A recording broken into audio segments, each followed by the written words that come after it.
అందరికీ జై భీమ్. నా పేరు రమేష్ నాయక్ గుగ్లోత్. నేను లంబాడి ఐక్యవేదిక రాష్ట్ర ముఖ్య సమన్వయకర్తగా పనిచేస్తా ఉన్నాను.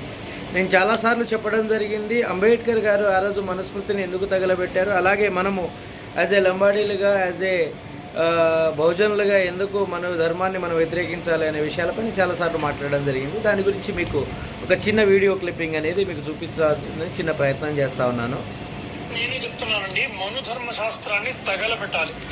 ఖచ్చితంగా చెప్తున్నాను, మను ధర్మశాస్త్రాన్ని తగలబెట్టాలి. ఎందుకంటే ఇది వినండి, అధర్మో హి శూద్రస్య నాస్తి తస్యావపి ధర్మతః అని అంటుంది. ఈ అర్థం ఏమిటో తెలుసా? అధర్మో హి శూద్రస్య, శూద్రుడు అధర్ముడు, నాస్తి తస్యావపి ధర్మతః, అతనికి ధర్మం లేదు, ధర్మాన్ని ఆచరింపచేయకండి అని దీని అర్థం. ఇది తప్పు కదా, ఖచ్చితంగా తగలబెట్టాలి. ఇది 100% తప్పు. ఏష ధర్మ సనాతన శూద్రస్యాపి ద్విజాతిషు. మనుస్మృతిలో శూద్రుడు బ్రాహ్మణుడికి సేవ చేయాలి, కాబట్టి అతనికి స్వాతంత్ర్యం లేదు అంటుంది. ఇది ముమ్మాటికి తప్పు, నేను ఖండిస్తున్నాను. అందుకే ఈ మను ధర్మ శాస్త్రాన్ని తగలబెట్టాలి. సాక్షాదీయేత బ్రాహ్మణ శూద్రాయ జాతవే. ఈ అర్థం ఏమిటో తెలుసా? మను చెబుతున్నాడు, శూద్రుడు జ్ఞానం పొందకూడదు, చదవకూడదు. ఎందుకు చదవకూడదండి? ఇది ముమ్మాటికి తప్పు. అందుకే మను ధర్మ శాస్త్రాన్ని తగలబెట్టాలి. స్త్రీ స్వాతంత్ర్యమర్హతి, స్త్రీకి స్వతంత్రత లేదు, ఆమె పురుషుడి ఆధీనంలో ఉంచాలి.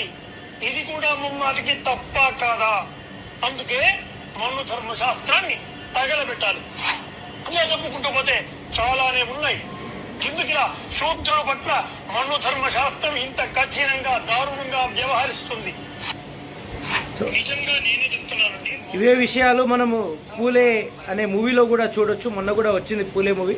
అందులో కూడా చెప్తారనమాట, ఈ యొక్క బహుజనులు ఏదైతే ఉన్నారో వీళ్ళు తరతరాల గులాంగిరికి గల కారణాన్ని పూలే గారు చదివినప్పుడు ఆయన చెప్తారు, ఇది దరిదాపు 2-3 సంవత్సరాల నుంచి బహుజనులు గులాంగిరికి నెట్టివేయబడ్డారనే విషయాన్ని పూలే గారు చెప్తారు. కానీ ఇలా ఆ మాటను కూడా సెన్సార్ బోర్డు వాళ్ళు తీసివేయడం జరిగింది. క్రీస్తుపూర్వం 185వ సంవత్సరంలో అప్పటి సుమతి భార్గవుడు ఆ రోజు ఈ యొక్క రాజ్యాంగాన్ని రాయడం మొదలుపెట్టడం జరిగింది. అప్పుడు బృహద్రథుడు, మన యొక్క బృహద్రథుడు ఏదైతే మన రాజు ఉన్నారో ఆయనను పుష్యమిత్ర శృంగుడు చంపిన తర్వాత ఇట్లాంటి మన యొక్క బహుజనులను కట్టడి చేయడం కోసం ఇలాంటి రాజ్యాంగాన్ని తెచ్చారు. అదే రాజ్యాంగాన్ని మరలా ఇలా దేశంలో పెట్టాలని అనుకుంటారు. అందుకే మనం మనుస్మృతిని, మన యొక్క రాజ్యాంగాన్ని మనము వ్యతిరేకించాల్సిన అవసరం ఉంది. వీళ్ళు ఏమంటారంటే స్త్రీలకు విద్య అవసరం లేదు, అలాగే బహుజనులు బానిసలుగా ఉండాలి, అలాగే బహుజనులు పుట్టుకతో బానిసలు, వాళ్ళు సేవ చేయాలనే విషయాలు ఇంకా చాలా ఉన్నాయి.